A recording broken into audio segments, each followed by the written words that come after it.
जहां पर आपको 20 मिनट में यूपी की 50 बड़ी खबरें मिलेगी। तो वीडियो को पूरा जरूर देखें। आज की पहली खबर, यूजीसी के नए नियमों पर रोक, वाराणसी में उड़े रंग गुलाल। यूजीसी के नए नियमों को लागू किए जाने पर सुप्रीम कोर्ट ने रोक लगा दी है। बीएचयू के छात्र डॉक्टर मृत्युंजय तिवारी की याचिका पर भारत के मुख्य न्यायाधीश सूर्यकांत और जस्टिस जयमाल्या बागची की बेंच ने सुनवाई की। कोर्ट का आदेश सामने आने के बाद 3 दिनों से चल रहा विरोध प्रदर्शन जश्न में बदल गया। योगी सरकार ने यूपी के 15 लाख कर्मचारियों को बड़ी राहत दी है। अब इन्हें इलाज के लिए पैसे नहीं देने होंगे, फ्री में इलाज की सुविधा मिलेगी। सीएम योगी आदित्यनाथ की अध्यक्षता में गुरुवार को हुई कैबिनेट बैठक में यह तय किया गया कि अब प्रदेश के माध्यमिक व बेसिक शिक्षा विभाग से जुड़े शिक्षक, शिक्षणेतर कर्मी और उनके आश्रित परिवार सरकारी के साथ साथ निजी अस्पतालों में भी कैशलेस इलाज करा सकेंगे। मुख्यमंत्री ने बीते वर्ष शिक्षक दिवस पर इसकी घोषणा की थी, जिस पर अब कैबिनेट ने मुहर लगा दी है। इससे बेसिक व माध्यमिक शिक्षा से जुड़े लगभग 15 लाख शिक्षक व शिक्षणेतर कर्मी लाभान्वित होंगे।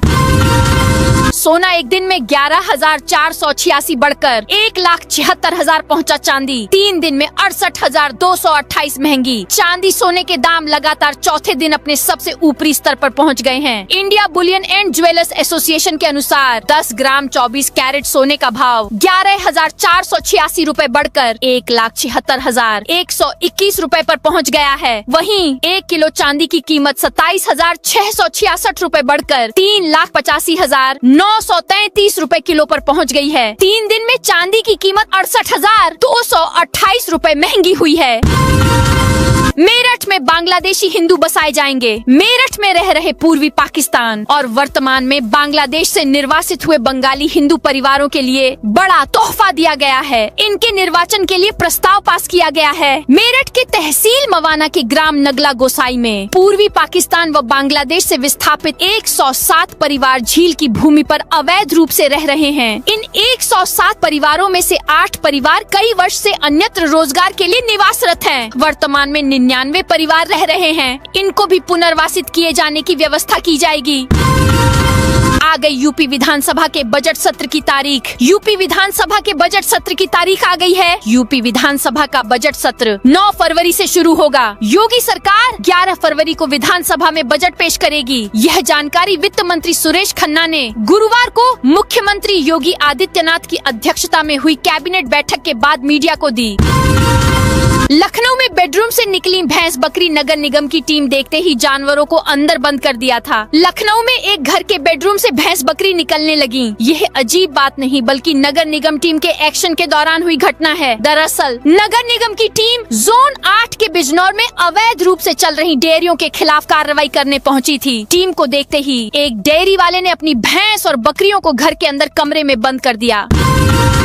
खतरे में बीजेपी युवा मोर्चा नेताओं की दावेदारी। भाजपा उम्र के नए नियम ला रही। भारतीय जनता युवा मोर्चा में प्रदेश अध्यक्ष पद के दावेदारों में उम्र का पेंच फंस गया है। पार्टी 32 से 35 वर्ष की आयु के युवा को ही युवा मोर्चा की कमान सौंपने की तैयारी कर रही है। ऐसे में यूपी में युवा मोर्चा अध्यक्ष पद के नेताओं की दावेदारी खतरे में पड़ सकती है। भाजपा के नए राष्ट्रीय अध्यक्ष नितिन नबीन सबसे युवा राष्ट्रीय अध्यक्ष हैं। पार्टी के राष्ट्रीय अध्यक्ष महज 45 साल के हैं। ऐसे में संगठन में मंथन चल रहा है कि युवा मोर्चा के राष्ट्रीय अध्यक्ष की आयु सीमा भी 32 से 35 साल की जाए।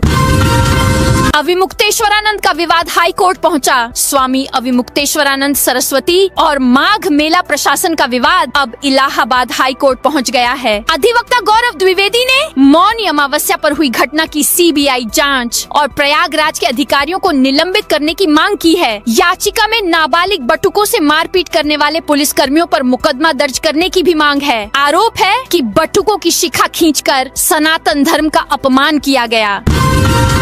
अनुज चौधरी समेत 20 पुलिस वालों के खिलाफ एफआईआर के आदेश पर कोर्ट सख्त। यूपी के संभल के शाहीजामा मस्जिद सर्वे के दौरान हुई हिंसा से जुड़े मामले में मुख्य न्यायिक मजिस्ट्रेट न्यायालय ने तत्कालीन एएसपी अनुज चौधरी और इंस्पेक्टर अनुज तोमर समेत 20 पुलिस कर्मियों के खिलाफ एफआईआर दर्ज करने के पूर्व आदेश पर कड़ा रुख अपनाया है। कोर्ट ने संबंधित थाने से 2 फरवरी 2026 तक अनुपालन आख्या तलब की है कि अब तक मुकदमा दर्ज क्यों नहीं हुआ। होलिका दहन का चबूतरा तोड़ा, पार्षद से हाथापाई। सार्वजनिक जगह पर ग्रामीणों ने चंदा करके होलिका दहन का चबूतरा बनवाया। नगर निगम की टीम ने उस चबूतरे को ध्वस्त कर दिया। इसको लेकर लोगों का आक्रोश भड़क गया। नगर निगम की टीम ने क्षेत्रीय पार्षद दीपक वर्मा से हाथापाई के साथ ही गाली गलौज भी की। इससे क्षेत्र में आक्रोश भड़क गया है। यूपी पंचायत चुनाव से पहले एक्शन में पंचायती राज विभाग। उत्तर प्रदेश की योगी सरकार ने पंचायत चुनाव की तैयारियों के बीच पंचायती राज विभाग के अधिकारियों और कर्मचारियों के हितों की रक्षा के लिए सख्त रुख अपनाया है। जिला पंचायत अध्यक्षों पर नकेल कसते हुए अधिकारियों कर्मचारियों को बड़ी राहत दी है। शासन ने स्पष्ट कर दिया है कि जिला पंचायत अध्यक्षों को अधिकारियों या कर्मचारियों का वेतन रोकने का कोई कानूनी अधिकार नहीं है। इस संबंध में पंचायती राज विभाग ने सभी जिला पंचायत अध्यक्षों को पत्र लिखकर सख्त निर्देश जारी किए हैं।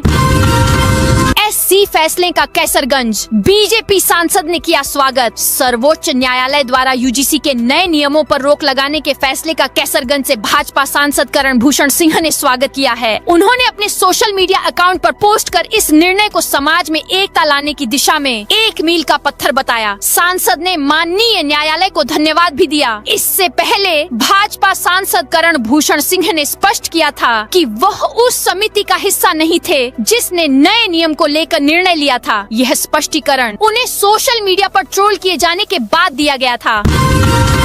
अयोध्या जेल की दीवार तोड़कर 2 कैदी भागे। अयोध्या जिला जेल से 2 कैदी दीवार तोड़कर फरार हो गए। दोनों स्पेशल सेल में बंद थे। दोनों ने रात भर में सेल की पीछे की दीवार की 25 से 30 ईंटें उखाड़ी। भागकर जेल की बाउंड्री वॉल तक गए। फिर कंबल और मफलर से रस्सी बनाकर 20 फीट ऊंची दीवार फांद गए। कैदियों के भागने की खबर लगते ही हड़कंप मच गया। आला अधिकारी मौके पर पहुंचे। फरार कैदियों की पहचान गोलू अग्रहरी उर्फ सूरज और शेर अली उर्फ रफीक अली के रूप में हुई है। यूपी में ओले बारिश के बाद मौसम पलट गया है। एक बार फिर ठंड और कोहरे की वापसी हुई है। सुबह लखनऊ, कानपुर, आगरा, अलीगढ़ समेत 15 जिलों में कोहरा छाया रहा। कई जगह विजिबिलिटी 10 मीटर तक पहुंच गई। सड़कों पर सन्नाटा रहा। जरूरी काम से निकले लोग गर्म कपड़ों में लिपटे नजर आए। जगह जगह सड़कों के किनारे अलाव जलते दिखाई दिए। SIR नोटिस के बाद उन्नाव विकास भवन में भीड़। उन्नाव के विकास भवन में गुरुवार को SIR नोटिस को लेकर भारी भीड़ उमड़ पड़ी। सुबह से ही लोग अपने कागजात जमा करने पहुंचे, लेकिन अधिकारियों के देर से आने के कारण उन्हें घंटों इंतजार करना पड़ा। इस दौरान धक्का मुक्की की स्थिति भी बनी रही, जिससे खासकर महिलाओं और बुजुर्गों को काफी परेशानी हुई। टीईटी शिक्षक भर्ती के नाम पर फर्जी सिलेबस वायरल। उत्तर प्रदेश शिक्षा सेवा चयन आयोग द्वारा टीईटी और विभिन्न शिक्षक भर्तियों की तारीखें घोषित करने के बाद सोशल मीडिया पर फर्जी पाठ्यक्रम तेजी से वायरल हो रहे हैं। फेसबुक, एक्स पूर्व ट्विटर, व्हाट्सएप और टेलीग्राम जैसे प्लेटफॉर्म्स पर कुछ अराजक तत्व आयोग के नाम और लोगों का इस्तेमाल कर नकली सिलेबस शेयर कर रहे हैं, लेकिन इनमें कोई आधिकारिक हस्ताक्षर या प्रमाण नहीं है। अजित पवार की पत्नी महाराष्ट्र की डिप्टी सीएम बन सकती हैं। अजित पवार के निधन के बाद उनकी पत्नी सुनेत्रा पवार को महाराष्ट्र का डिप्टी सीएम बनाया जा सकता है। सूत्रों के मुताबिक प्रफुल्ल पटेल, छगन भुजबल, धनंजय मुंडे और सुनील तटकरे ने सुनेत्रा से मुलाकात की है। सुनेत्रा फिलहाल राज्यसभा सांसद हैं। वे अब अजित पवार की बारामती सीट से चुनाव लड़ सकती हैं। आगरा में विवादित मजार हुई क्षतिग्रस्त। आगरा की लाइफलाइन कही जाने वाली MG रोड के बीच बनी मजार को लेकर चल रहा विवाद अब और गहरा गया है। सोशल मीडिया पर एक वीडियो वायरल हो रहा है, जिसमें दावा किया जा रहा है कि बीती रात बारिश के दौरान मजार को तोड़ने की कोशिश की गई। ये वीडियो स्माइल ऑफ आगरा नाम के सोशल मीडिया अकाउंट से प्रकाशित किया गया है, जो तेजी से वायरल हो रहा है। वीडियो सामने आने के बाद इलाके में तनाव का माहौल है।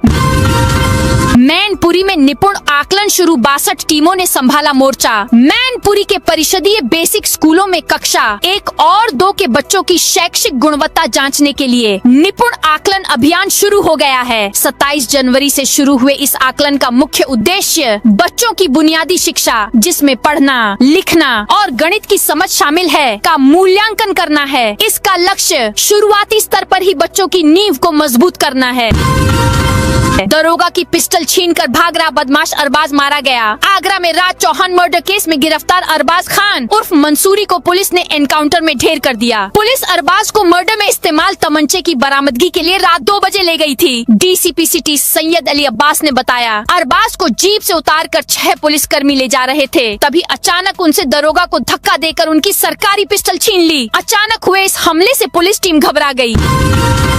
अलंकार अग्निहोत्री देर रात बरेली से लखनऊ लाए गए। बरेली के पूर्व सिटी मजिस्ट्रेट अलंकार अग्निहोत्री को बुधवार देर रात लखनऊ लाया गया। उन्होंने 26 जनवरी को इस्तीफा दे दिया था। उन्हें आलमबाग में उनकी ससुराल में ड्रॉप किया गया, जहां रात में पुलिस का कड़ा पहरा रहा। लखनऊ पहुंचने पर पीसीएस अधिकारी अलंकार ने पत्रकारों से कहा, बजरंगबली का आशीर्वाद मेरे साथ है, सुरक्षा नहीं मांगूंगा। जौनपुर में ट्रैफिक पुलिस का अभियान, 60 वाहनों का चालान। जौनपुर में ट्रैफिक पुलिस ने गुरुवार को सड़कों पर गलत तरीके से वाहन खड़े करने वालों के खिलाफ अभियान चलाया। इस दौरान 40 दोपहिया और 20 4 पहिया वाहनों का चालान किया गया। यह कार्रवाई मुख्य रूप से उन नर्सिंग होम के बाहर की गई, जहां पार्किंग की उचित व्यवस्था नहीं है। पुलिस ने कोडीन सिरप की अवैध बिक्री का भंडाफोड़ किया। जनपद में नशीली दवाओं की अवैध बिक्री के खिलाफ चलाए जा रहे अभियान के तहत कोतवाली पुलिस को बड़ी सफलता मिली है। पुलिस ने कोडीन युक्त सिरप की अवैध बिक्री में शामिल एक फार्मा संचालक को गिरफ्तार किया है। यह कार्रवाई औषधि निरीक्षक की जांच रिपोर्ट के आधार पर की गई। फर्रुखाबाद में आंगनबाड़ी कर्मचारियों ने कलेक्ट्रेट पर धरना दिया। फर्रुखाबाद में गुरुवार को आंगनबाड़ी कर्मचारी एवं सहायिका एसोसिएशन के बैनर तले बड़ी संख्या में आंगनबाड़ी कार्यकर्ताओं और सहायिकाओं ने कलेक्ट्रेट पर धरना दिया। उन्होंने अपनी 10 सूत्रीय मांगों को लेकर मुख्यमंत्री को संबोधित एक ज्ञापन सिटी मजिस्ट्रेट को सौंपा। गोरखपुर में अल्टीमेटम के बाद दुकानदारों ने खुद हटाया अतिक्रमण। सेवई भोवा पार संपर्क मार्ग के चौड़ीकरण में अवैध कब्जों के कारण आ रही बाधा अब दूर होती दिख रही है। बृहस्पतिवार को एक दुकानदार ने स्वयं ही अपना अवैध निर्माण तोड़ना शुरू कर दिया। यह कार्रवाई प्रशासन के सक्रिय होने से पहले ही शुरू हो गई। प्रशासन ने पूर्व में सड़क पर कब्जा कर किए गए अवैध निर्माणों को चिन्हित करते हुए 19 घरों को कब्जा खाली करने का अल्टीमेटम दिया था। हालांकि उसके बाद राजस्व विभाग और लोक निर्माण विभाग के अधिकारी उदासीन हो गए थे। 42 लॉकर से चोरी की रिकवरी पर ग्राहक संतुष्ट नहीं। लखनऊ में इंडियन ओवरसीज बैंक की शाखा के लॉकर से चोरी हुए गहनों की पुलिस ने रिकवरी कर ली। इन्हें ग्राहकों को वापस किया, लेकिन ग्राहक इससे बिल्कुल भी संतुष्ट नहीं हैं। उनका कहना है कि जेवर 1/3 ही मिले हैं, जो वापस मिले भी वो टूटे हुए हैं। डिब्बों में जेवर रखते समय वजन की पर्ची डाली गई थी, वह पर्ची भी नहीं मिली है। सील्ड डिब्बों से पर्ची गायब है। तुलसीपुर के गैसडी सीडीपीओ पर अवैध वसूली का आरोप। तुलसीपुर के गैसडी ब्लॉक में तैनात सीडीपीओ शिव कुमार मिश्र पर आंगनबाड़ी कार्यकर्तियों से अवैध वसूली का गंभीर आरोप लगा है। आरोप है कि वसूली का विरोध करने पर कार्यालय के संविदा कर्मी बाबू वीरेंद्र सिंह चौहान को फर्जी रिपोर्ट लगाकर हटवा दिया गया। इस कार्रवाई के विरोध में आंगनबाड़ी कार्यकर्तियों ने देवी पाटन मंदिर पहुंचकर पीठाधीश्वर से मुलाकात की। गोला ओवरब्रिज मार्च तक पूरा करने के निर्देश। लखीमपुर खीरी में गोला गोकरणनाथ ओवरब्रिज के निर्माण कार्य में तेजी आई है। जिलाधिकारी दुर्गा शक्ति नागपाल की फटकार और लगातार हुए हादसों के बाद प्रशासन ने व्यवस्थाओं में सुधार किया है। लोक निर्माण विभाग ने गोला और फरधान ओवरब्रिज से पहले रखे बोल्डर के आगे मिट्टी खुदवाकर उस पर मिट्टी से भरी बोरियां रखी हैं। अंबेडकर केंद्र भूमि पर कब्जे का प्रयास, बोर्ड तोड़ा। सुल्तानपुर कलेक्ट्रेट पर गुरुवार को डॉक्टर भीमराव अंबेडकर सामुदायिक केंद्र की भूमि पर अवैध कब्जे के प्रयास और तोड़फोड़ के विरोध में प्रदर्शन किया गया। प्रदर्शनकारियों ने राष्ट्रपति को संबोधित एक ज्ञापन सिटी मजिस्ट्रेट को सौंपा। यह घटना जिले के धमौर थाना क्षेत्र के ग्राम सभा गौहानी में हुई। KGMU में मजारों को नोटिस पर जमीयत की आपत्ति। लखनऊ के किंग जॉर्ज मेडिकल कॉलेज में मजारों को हटाने के नोटिस पर जमीयत उलेमा ए हिंद ने कड़ा एतराज जताया है। जमीयत के राष्ट्रीय अध्यक्ष मौलाना महमूद मदनी ने इस कार्रवाई को धार्मिक और संवैधानिक अधिकारों का खुला उल्लंघन करार दिया है। आंगनवाड़ी कार्यकर्तियों का हल्ला मानदेय नहीं वेतन चाहिए। आंगनवाड़ी कार्यकर्तियों और सहायिकाओं ने अपनी लंबित मांगों को लेकर सरकार के खिलाफ विरोध प्रदर्शन किया। आंगनवाड़ी संयुक्त मोर्चा उत्तर प्रदेश के बैनर तले आंगनवाड़ी कार्यकर्तियों ने मुख्यमंत्री को संबोधित ज्ञापन जिला प्रशासन को सौंपा। चित्रकूट में आंगन सरकार को अल्टीमेटम। चित्रकूट आंगनबाड़ी संयुक्त मोर्चा और उससे जुड़े संगठनों ने केंद्र व प्रदेश सरकार के समक्ष अपनी लंबित मांगों को लेकर ज्ञापन सौंपा है। संगठनों ने चेतावनी दी है कि यदि 7 मार्च 2026 तक उनकी मांगों पर ठोस निर्णय नहीं लिया गया तो 8 मार्च 2026 को प्रदेश भर की आंगनबाड़ी कार्यकर्ता लखनऊ की ओर कूच करेंगी। 1 लाख ने वोटर बनने के लिए भरा फॉर्म SIR में 30 जनवरी को होगा विशेष बूथ डे। विशेष गहन पुनरीक्षण की ड्राफ्ट सूची में जहां एक और 9,02,148 वोट कम हुए हैं, वहीं 1 लाख लोगों ने नए मतदाता बनने के लिए भी आवेदन किया है। यह वह मतदाता है जिनका वोटर ID अभी तक नहीं था। DM जितेंद्र प्रताप सिंह ने बताया कि फॉर्म 6 और फॉर्म 8 को मिला कुल 1.78 लाख फॉर्म भरे गए हैं। 67,000 फॉर्म ऐसे हैं जो कि 6 जनवरी को ड्राफ्ट वोटर लिस्ट के प्रकाशन के बाद भरे गए हैं। ड्राफ्ट रोल में शुद्ध, आपत्ति व नए वोटर के लिए फॉर्म भरे जाने का काम 27 फरवरी तक किया जाएगा। इसके बाद 6 मार्च को फाइनल वोटर लिस्ट का प्रकाशन होगा।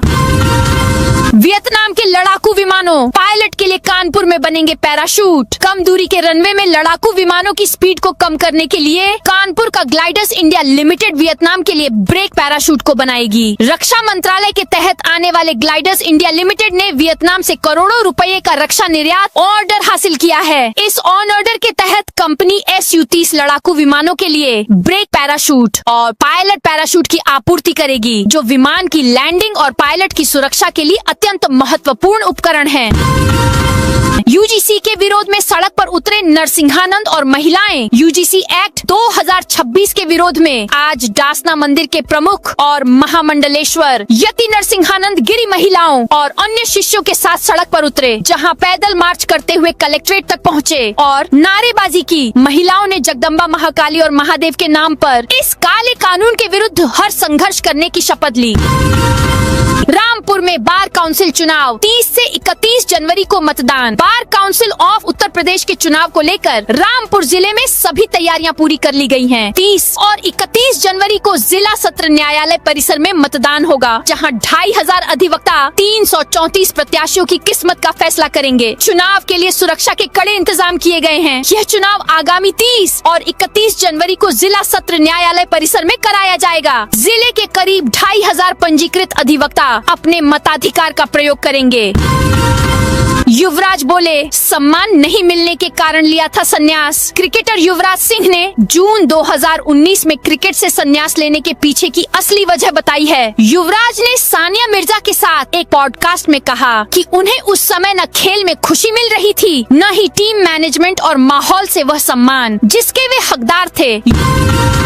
UGC के सवाल पर PC छोड़कर भागे BJP MLA अवधेश सिंह। वाराणसी में बुधवार को पिंडरा महोत्सव पर प्रेस कॉन्फ्रेंस करने पहुंचे BJP विधायक अवधेश सिंह UGC के सवालों पर भाग खड़े हुए। UGC के नए नियमों से बेखबर विधायक बगलें झांकने लगे। किरकिरी के बाद उल्टा पत्रकारों से ही एक्ट पर जानकारी मांगने लगे।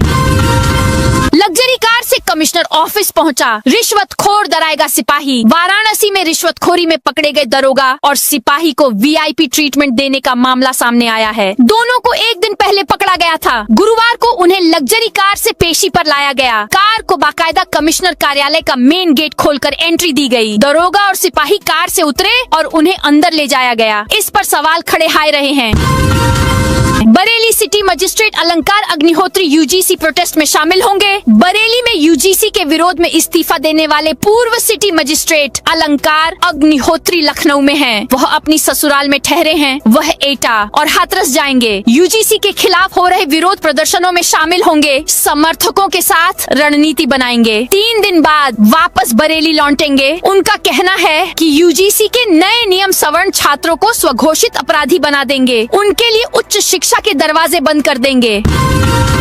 लखनऊ में सवर्ण मंत्रियों के आवास पर गोरिल्ला पोस्टर। UGC के विरोध में लखनऊ में एक सोशल वर्कर ने आधी रात सवर्ण मंत्रियों, सांसदों, विधायकों के आवास पर पोस्टर चिपका दिए। राज्यसभा सांसद doctor Dinesh Sharma, deputy CM Brajesh Pathak और राज्य मंत्री दिनेश प्रताप सिंह के आवास के बाहर पोस्टर लगाकर कहा कि काला कानून लाकर ये लोग सो रहे हैं। देवरिया जेल में अमिताभ ठाकुर की तबीयत फिर बिगड़ी। धोखाधड़ी के मामले में देवरिया जेल में बंद पूर्व आईपीएस अमिताभ ठाकुर की तबीयत एक बार फिर बुधवार की सुबह बिगड़ गई, जिसके बाद जेल प्रशासन ने उन्हें देवरिया मेडिकल कॉलेज में दिखाया गया। इलाज के बाद उन्हें फिर से जेल भेज दिया गया। बताया जा रहा है कि उन्होंने भर्ती होने से मना कर दिया। इसके बाद डॉक्टरों ने उनका इलाज कर वापस भेज दिया। काकोरी में डॉक्टर आम्बेडकर की प्रतिमा की उंगली टूटी। लखनऊ के काकोरी थाना क्षेत्र स्थित बहरू गांव में असामाजिक तत्वों ने डॉक्टर भीमराव आम्बेडकर की प्रतिमा की उंगली तोड़ दी। असामाजिक तत्वों की इस हरकत से ग्रामीणों में गुस्सा व्याप्त हो गया है। प्रतिमा को बुधवार रात से गुरुवार तड़के के बीच खंडित किया गया। सुबह जब ग्रामीणों ने क्षतिग्रस्त प्रतिमा देखी तो पूरे गाँव में आक्रोश फैल गया। ग्रामीण जय भीम के नारे लगाते हुए घटनास्थल पर जमा हो गए, दरी बिछाकर बैठ गए। प्रदर्शन की सूचना मिलते ही काकोरी कोतवाली पुलिस भारी बल के साथ मौके पर पहुंची। लखनऊ में अवैध गैस रिफिलिंग के दौरान सिलेंडर फटा। लखनऊ के बीबीडी थाना क्षेत्र स्थित झुग्गौर इलाके में गुरुवार सुबह अवैध गैस रिफिलिंग के दौरान सिलेंडर फट गया। हादसे में रिफिलिंग कर रहा दुकानदार करण गंभीर रूप से झुलस गया। धमाका इतना तेज था कि उसकी आवाज करीब 1 किलोमीटर दूर तक सुनाई दी। आसपास के मकानों से लोग निकलकर बाहर भाग गए। 42 लॉकर से चोरी की रिकवरी पर ग्राहक संतुष्ट नहीं। लखनऊ में इंडियन ओवरसीज बैंक की शाखा के लॉकर से चोरी हुए गहनों की पुलिस ने रिकवरी कर ली। इन्हें ग्राहकों को वापस किया, लेकिन ग्राहक इससे बिल्कुल भी संतुष्ट नहीं हैं। उनका कहना है कि जेवर 1/3 ही मिले हैं, जो वापस मिले भी वो टूटे हुए हैं। डिब्बों में जेवर रखते समय वजन की पर्ची डाली गई थी, वह पर्ची भी नहीं मिली है। सील्ड डिब्बों से पर्ची गायब है। कच्चा बादाम गर्ल का बॉयफ्रेंड हुआ ट्रोल। कच्चा बादाम फेम गर्ल अंजलि अरोड़ा के प्रेमी आकाश संसंवाल को लोग तेजी से सोशल मीडिया पर ट्रोल कर रहे हैं। मेरठ की परतापुर थाना पुलिस ने आकाश संसंवाल को कार पर एमपी का फर्जी पास लगाने के मामले में पुलिस ने अरेस्ट किया था। अरेस्टिंग के बाद आकाश संसंवाल को कोर्ट ने फिलहाल 14 दिन की न्यायिक हिरासत में जेल भेज दिया है। अरेस्टिंग के बाद आकाश संसंवाल को तेजी से लोग ट्रोल कर रहे हैं। तो दोस्तों, ये थी आज उत्तर प्रदेश के सभी जिलों की दिन भर की ताजा और बड़ी खबरें।